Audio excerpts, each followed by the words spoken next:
Saludos a todos y todas. Bienvenidos, bienvenidas y bienvenidas a su primer episodio del podcast Planeta Invisible. Les agradezco, ¿verdad?, que saquen de su tiempo para poder escuchar lo que vamos a estar compartiendo en nuestro primer episodio. Planeta Invisible es ese espacio que nos imaginamos como un elemento seguro alternativo. El tema escogido para este primer episodio es la atención primaria en el hogar desde lo cognitivo y lo conductual. Este tema hace un tiempo, ¿verdad?, fue impartido por este servidor en una escuela dirigido a padres y madres que buscan, sin duda alguna, poder entender mucho mejor a sus hijos e hijas dentro del contexto sociocultural actual, pero también enmarcado, ¿verdad?, en un reconocimiento mucho más amplio de lo que pueden ser esos elementos cognitivos conductuales que son bastante complejos a la hora de poder entenderlos para desarrollarles de ahí, ¿verdad?, prácticas eficientes dentro de los roles establecidos en la familia. Así que espero que sea para ustedes este tema de mucho aprendizaje. Recordando, ¿verdad?, que vamos a estar haciendo un video que es básicamente un extracto de un tema tan complejo. Así que cualquier duda que tengan al final pueden gustosamente hacérmela llegar a través de los canales donde ven este video para poder seguir la comunicación educativa a través de ese medio. La crianza de los hijos sin duda es un proceso muy complejo.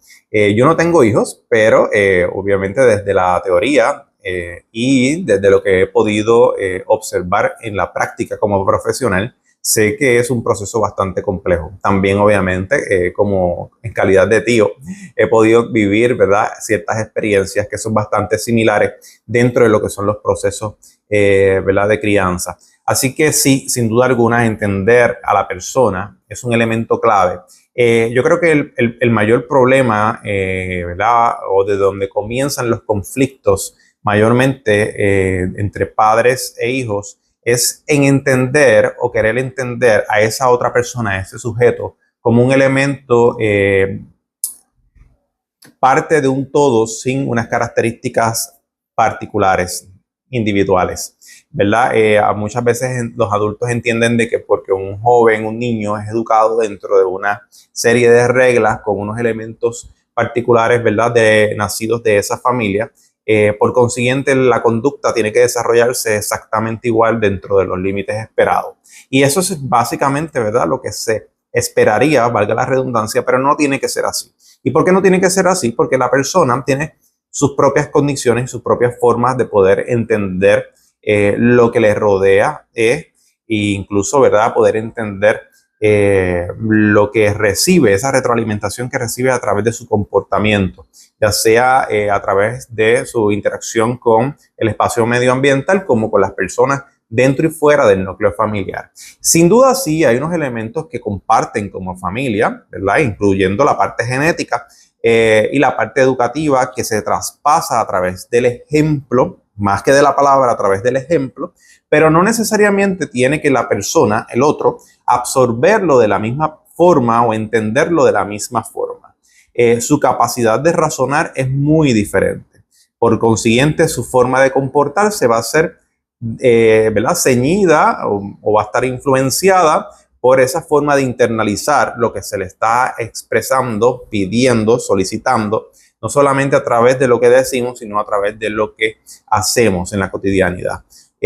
Así que, ¿verdad?, por ahí partimos dentro de la complejidad que representa entender a esa otra persona que, aunque de nuestra sangre, o incluso no tiene que llevar nuestra sangre, pero está bajo nuestro modelo de crianza, no reacciona de la forma en que esperamos. Desde la teoría del aprendizaje de Bandura, ¿verdad?, entre otras tantas, nos invita a poder reflexionar un poco sobre el modelo de aprendizaje que tienen las personas. En este caso, hablando de los niños, niñas y jóvenes, adolescentes.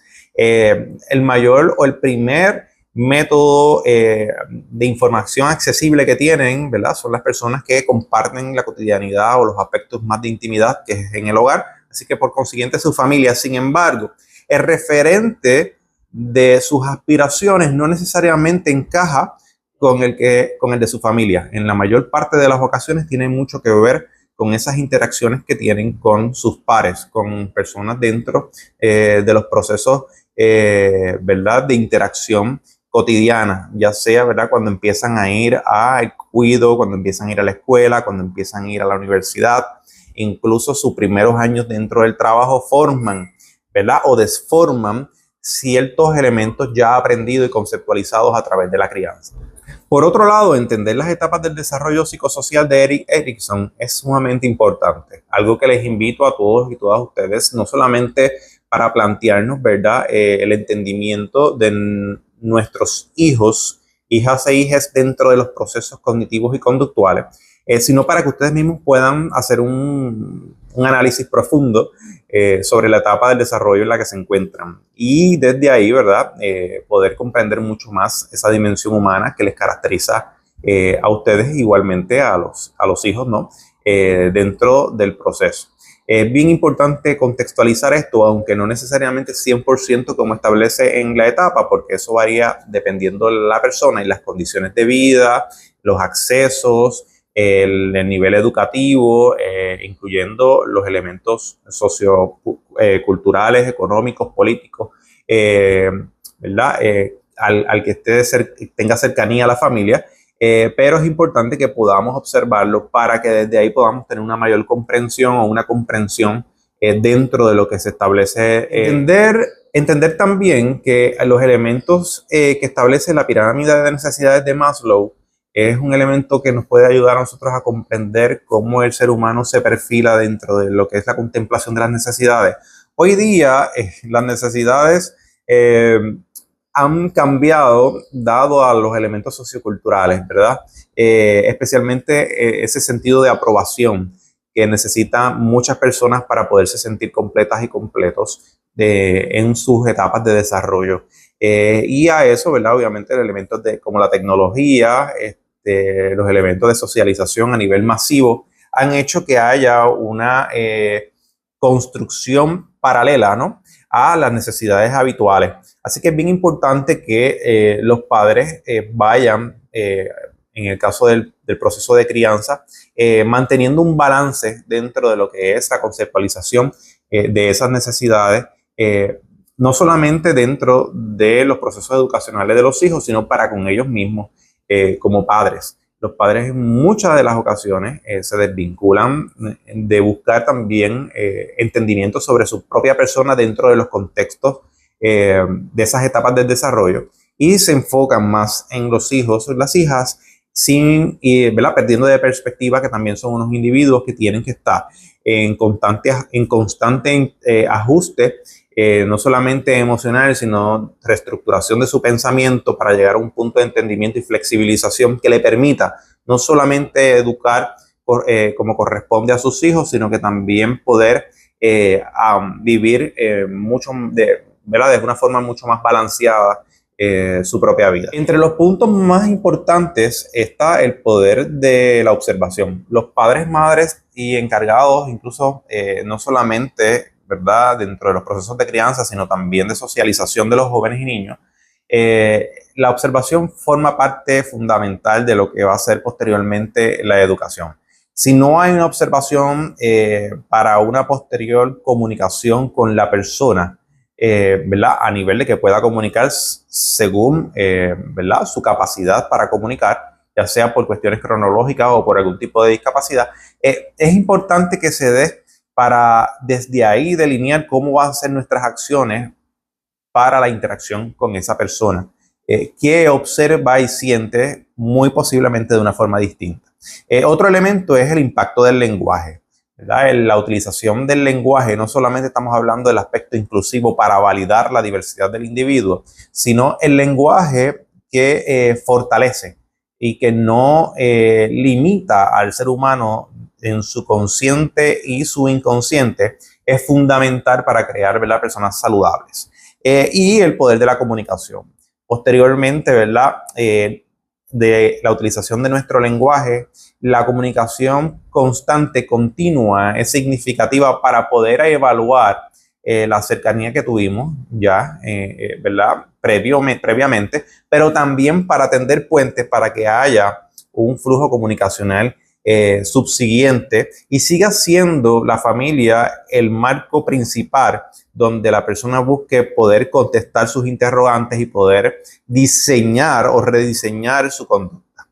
La dicotomía entre el lenguaje y la acción es un elemento que no propicia entendimiento de las partes en lo cognitivo y en lo conductual. También limita mucho ese poder de observación. Cuando ya hay unos prejuicios establecidos, muchas veces los padres se limitan a poder contextualizar el por qué el niño o la niña atiende de una forma distinta, por qué no reacciona o verbaliza de una forma, ¿verdad? De la forma en que esperamos, por qué reacciona ante eventos que usted en otro momento de su vida hubiera actuado de una forma distinta, lleva, ¿verdad?, a que no haya posteriormente una comunicación, sino haya un nivel informativo, un flujo informativo entre las partes. Y en los procesos de crianza eso no debe ocurrir de esa forma.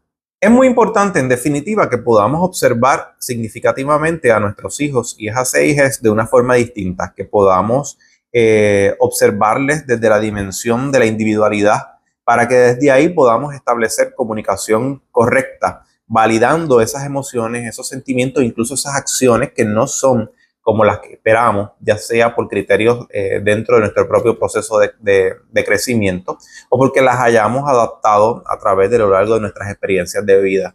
La invitación dentro de este proceso es que puedan sentarse a la medida que sus hijos van creciendo con ellos y ellas en un proceso genuino de comunicación y de intercambio de pensamientos, sentires, para la validación de esos sentires y la búsqueda continua de alternativas que puedan propiciar una mejor calidad de vida. Así que eso es fundamental.